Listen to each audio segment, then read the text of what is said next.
Hi, this is Janelle Isaacson with Living Room Realty, and this is the market report for April 3rd, 2020. It's Friday, and we're heading into another busy weekend. So we had big news this week. The headline for the real estate industry being that the Department of Homeland Security announced that real estate is an essential service.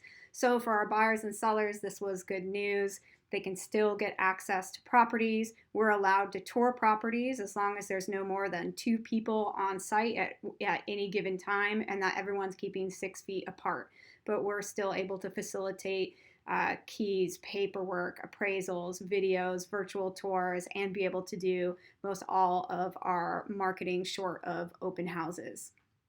Now, there was a lot of confusion in the market on whether we were going to be allowed to go forward or not, and I think this caused a little bit of disruption in the market this last week. So I wanted to go over some of the stats and things that we're seeing, and then we'll be watching really closely next week to see how this carries forward. Now, on a big scale, on a big picture, the yearly stats look really strong. So do the weekly ones, but I think the yearly will give some context. For one, residential home sales in Portland are up 5% over last year, and average sales price is up 3.6%. That's in the 3 markets that we're working in: Oregon's North Coast, Portland, and Vancouver. And Vancouver itself saw the largest jump in home prices. The average days on market is down across the board in comparison to Q1 of 2019 that we were in last year. Inventory moves 5 days faster in the city in Portland than it was last quarter. And then list prices continue to be pretty spot on. Homes are selling for 99.58% of the list price that they're listed for. So all of those are really healthy indicators for the rolling 12 and for the quarter. And then let's just drill down into these last 3 weeks of the epidemic. So the thing that we look at the most to really get our bearings on where the market is what's called the Market Action Index report. It's almost like a speedometer, and it fluxes from buyers to sellers market. And when it's revved up towards the higher numbers, then that's an aggressive seller's market. Now, we have been in that market for over a year where it's hovering around the mid-50s. Currently, we're at 58.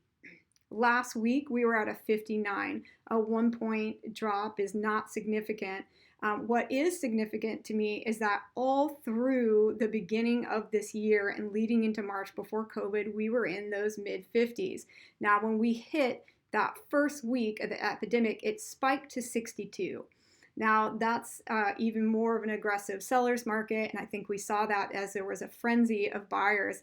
They were taking advantage of the low interest rates. They were worried that time would be running out, and so we had desperate buyers who had been experiencing months and months of a market with low inventory and being left out of the opportunity to buy a house, try to rush in and make sure that they secured housing, especially knowing that a shelter-in-place ordinance might be taking place and they may not have a place to do that. So we did see a spike there. We saw it come down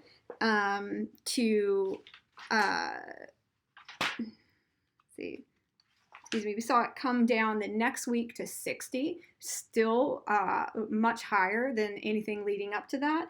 And then the week after, 59, and today we're at 58. So 58 is much more in alignment with what we saw leading up to this, and it's still a very aggressive seller's market. Now, let's say we continue to see this fall. It'd have to fall quite a bit to the top to get to any kind of normalized buyer's market, or I wouldn't say normalized, but balanced market where there's as much opportunity on the buyer side than the seller side, but we continue to really be in a market that favors the seller because of that low inventory.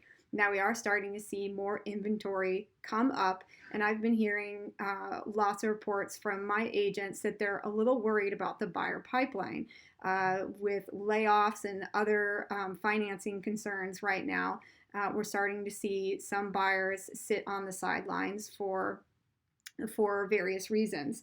We'll be watching this metric pretty close because that could indicate whether we're going to start seeing a little bit of cooling prices, and we could start to see market times lengthen a little bit, and that would be bringing us back into a more balanced market. Inventory has risen, like I was saying, over these past 3 weeks. It came in at the COVID crisis at a very low. The metric was 20.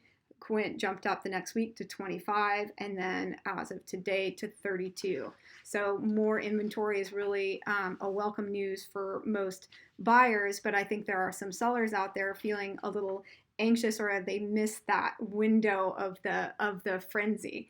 If it's any assurance, when the market index was at 58, that was still when we were seeing things like 15 to 20 offers. It was, but of course we also had more access to houses, and it was a little easier to see. But you don't need 20 offers to get the highest and best price for your house. What you really need is 4 or 5 great ones. And I was talking to an agent today. He was talking about the experience of having 8 offers on a home and having multiple sale fails within those offers. And there is that opportunity for buyers that have been in 3rd or 4th or 5th position in other markets that might actually be a feasible chance to be able to come in and close on a house. So very interesting market that we're seeing. Another thing I will share with you is relisted properties. 5% were relisted when we came into this crisis, and then 4%. So we saw a little cooling off, people wondering what's going to happen. Is this the right time to relist? And then last week we saw that jump back up to 6% as people started to realize, okay, this is how the market's going to work, gaining a little more confidence, I think, in relisting. And also price per square footage over the last few weeks is up. So we were 2 weeks ago at $260 and today at $269 per square foot. So again, prices staying pretty steady, demand staying high, and the market's still in a seller's market, but we are really looking closely to see as the COVID market continues, will we see any significant changes? Thank you so much. As always, we are here for you. We would love to answer any questions that you have about the market. Please reach out to any of our agents. We would love to help you. And thank you for watching. I'm Janelle Isaacson with Living Room Realty.